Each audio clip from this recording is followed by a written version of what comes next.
Bonjour à tous, c'est Quentin de Mime. Aujourd'hui, une nouvelle vidéo dans la série du défi 30 jours. Donc c'est toujours le même principe. Je vais improviser sur un sujet, mais le but du jeu, c'est de vous livrer de la valeur en moins de 10 minutes sur des conseils en vente B2B.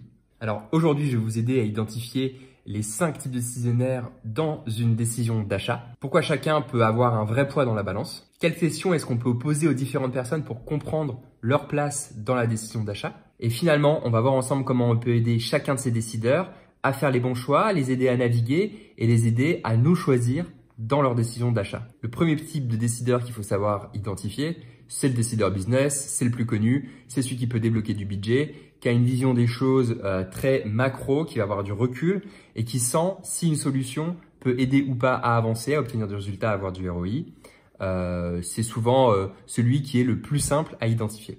Alors, c'est plus simple à identifier, mais ça peut être aussi un piège parce que quand on identifie un décideur business, souvent on a tendance à négliger les autres. Il faut faire attention quand on est dans une vente complexe et qu'il y a beaucoup d'interlocuteurs. Alors, comment on discute avec un décideur business? Eh bien, c'est simple. On va avoir une vision business de sa solution. On va parler en ROI, on va donner des chiffres. On va projeter la valeur, on va essayer de la quantifier le plus possible, on va lui donner du concret et du rationnel. C'est quelqu'un souvent qui est assez loin du terrain, qui n'a pas les problématiques opérationnelles que peut-être vous résolvez avec votre solution. Donc, il va falloir remonter en termes d'enjeux, aller plus haut au niveau du business et lui parler d'un point de vue chiffre, rationnel. C'est comme ça que vous avez le plus de chances de parler la même langue que lui. Alors, pour l'identifier, c'est assez simple. On va poser une question. Monsieur le prospect, à part vous, qui participe à la décision? Là, c'est très clair. Si c'est lui tout seul, vous allez le sentir. Il va peut-être nommer quelques autres personnes, vous allez le voir. Si vous ne parlez pas à un décideur business, c'est l'une des premières personnes qui va être citée.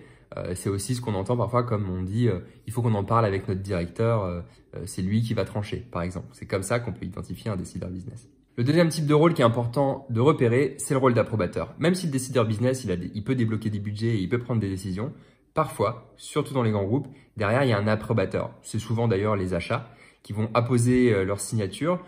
Ça peut être une formalité, mais même si c'est le cas, il faut essayer de comprendre de quoi l'approbateur a besoin pour valider votre achat, être en mesure de lui apporter, d'être anticipé ces besoins-là pour que ça ne soit évidemment qu'une formalité, mais dans la vraie vie. Une question en général qu'on peut poser pour identifier qui est l'approbateur et qui est assez simple.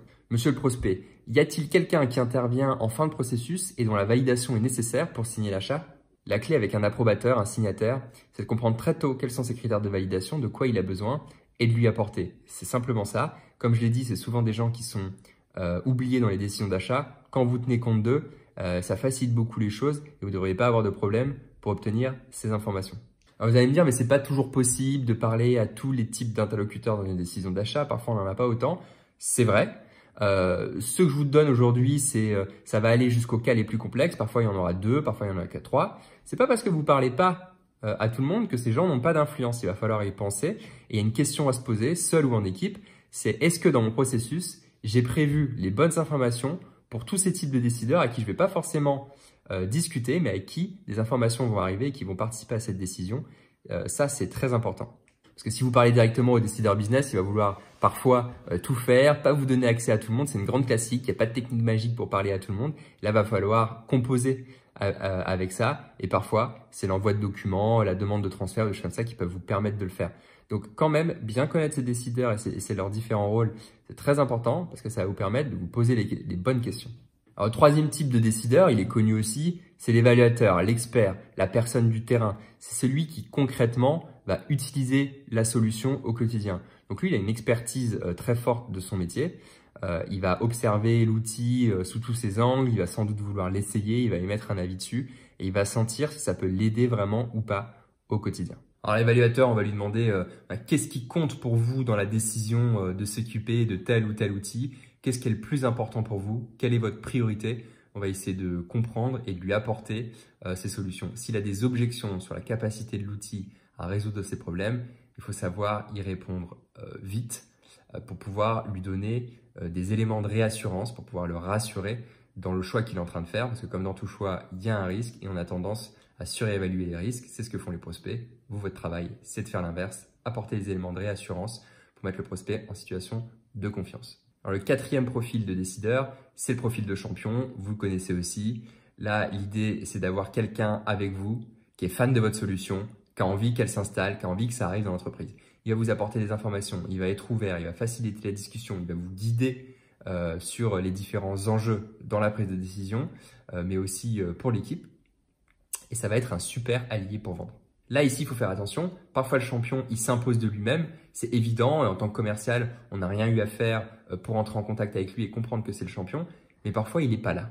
Qu'est-ce qu'on fait quand il n'est pas là? Eh bien, on va le chercher. Donc, c'est à vous d'essayer de trouver en interne de la manière la plus directe, mais ça peut être aussi indirect par rapport au projet et au niveau d'implication, des personnes, une personne en particulier qui va être fan, qui a un pouvoir de décision. Plus elle est puissante dans l'organisation, mieux ce sera pour vous. Et cette personne, il va falloir l'impliquer également un maximum dans cette décision d'achat, dans ce processus d'évaluation. Votre champion, il va vous aider à naviguer, il va vous orienter dans l'organisation. Cette personne, pour vous, ça va être la clé pour comprendre ce que chaque membre de l'équipe achat attend, ce dont elle a besoin. Après, ce sera à vous de jouer. Alors, je parle beaucoup d'apporter aux gens ce dont ils ont besoin, etc. Ça peut faire peur au début, mais en fait, il n'y a aucune raison d'avoir peur parce que 80% des besoins par type de décideur, là on est au 4e, on va voir le 5e juste après, en fait c'est les mêmes. Donc c'est à vous de le préparer une bonne fois et dès lors que c'est fait, dans votre discours, vous êtes capable d'avoir des multiniveaux de discours en fonction de à qui vous parlez et orienter et regarder les choses et votre solution par des prismes différents, des prismes qui sont synchronisés avec qui est le décideur et quel type de décideur vous avez en face de vous. Et la deuxième chose, ça peut être de faire des présentations, des vidéos, en tout cas de produire du contenu qui permette à ces décideurs d'être autonomes dans leur évaluation, d'être autonome dans l'idée, l'opinion qu'ils vont se faire de vous, toujours avec un angle qui va les intéresser eux. Le 5e et dernier type de décideur, c'est l'influenceur. L'influenceur, c'est une personne qui a un rôle officiel ou pas, mais en tout cas qui a du poids dans la décision, qui a du poids dans l'équipe. Et généralement, quand cette personne, elle dit « Ok, on va là-bas », les gens vont là-bas. J'espère pour vous qu'elle est dans votre direction, qu'elle va dans votre direction, qu'elle a envie d'utiliser votre solution, mais ça ne va pas toujours être le cas. Elle peut être neutre, ça peut être aussi un détracteur, donc une personne qui va pas en avoir envie que ce soit vous, mais plutôt une autre. En tout cas, votre travail, c'est de l'identifier, de comprendre ce qu'il attend et de dialoguer avec lui pour en faire votre allié et que ce soit une personne de plus qui va pousser dans votre direction dans la décision d'achat. On le voit aujourd'hui, il y a de plus en plus de parties prenantes dans les décisions d'achat en B2B. Quand à une époque, il y avait un grand chef qui prenait la décision seul et qu'il ne suffisait de parler à une personne finalement pour faire la vente, aujourd'hui, en moyenne, dans les ventes complexes, on monte à 7 interlocuteurs. Donc, c'est important de bien tous les connaître, car si vous allez le faire, vous allez mettre toutes les chances de vos côtés pour gagner la vente. Alors, pour rappel, les 5 différents rôles qu'on voit dans une organisation qui s'apprête à acheter. Le premier, c'est le décideur business. C'est la personne qui va dire « cette solution va nous faire gagner 20% de croissance ». C'est ce qu'elle va dire et c'est ce qu'elle va avoir envie d'entendre. Le deuxième, c'est l'approbateur. Ça peut être la personne à la partie juridique ou la personne aux achats qui va dire « si cette solution respecte l'ensemble de ces critères, je peux la signer ». Le troisième rôle, c'est celui d'évaluateur. C'est la personne qui va dire « nos équipes attendent ceci » ou « nos équipes utilisent déjà tel outil. Est-ce que c'est compatible ?» L'évaluateur, finalement, ça va être l'utilisateur concret, la personne opérationnelle qui va profiter des bénéfices de votre solution. Le quatrième rôle, c'est celui de champion. C'est la personne qui va être la numéro 1 dans votre fan club et qui va tout faire pour vous aider à ce que la vente arrive. La dernière, c'est l'influenceur. C'est la personne qui a un leadership naturel, qui quand elle va dire « il faut qu'on aille là-bas », les gens vont naturellement la suivre et ça va aller. Donc, il faut que ce soit la personne qui dise « cette solution est pleine de potentiel, allons-y ». Voilà, maintenant vous savez identifier les 5 différents rôles qui existent entre les différents interlocuteurs dans un processus de vente complexe. Passez du temps à les apprendre, amusez-vous à les identifier quand vous êtes en vente ou en retour de rendez-vous, à vous faire des feedbacks sur quel est le rôle de chaque personne et surtout, travaillez vos discussions, travaillez vos discours pour que chaque personne obtienne les réponses qu'ils attendent. C'est en étant capable de faire cela que vous allez créer de la clarté. La clarté, c'est rassurant, ça crée de la confiance et on sait la confiance en vente, c'est déterminant. L'idée pour passer au concret maintenant, c'est de faire un tableau avec les 5 différents rôles et en face, apporter les informations, les avantages, les bénéfices que vous jugez utiles pour ces personnes afin de vous y entraîner, mais aussi de le passer à toute l'équipe pour que chacun puisse monter en compétence face à ces types d'interlocuteurs. Alors j'ai conscience qu'aujourd'hui, il y a eu beaucoup d'informations qui ont été partagées. Pour vous faciliter la tâche, on vous a fait un PDF avec le résumé de tout ce qui vient d'être dit. Et il y a une diapositive par type d'interlocuteur avec les questions à lui poser, ses caractéristiques et comment traiter avec lui. Le PDF, il est gratuit, il suffit de le télécharger. Après, vous pouvez l'envoyer à qui vous voulez dans votre équipe pour que les gens puissent monter en compétence.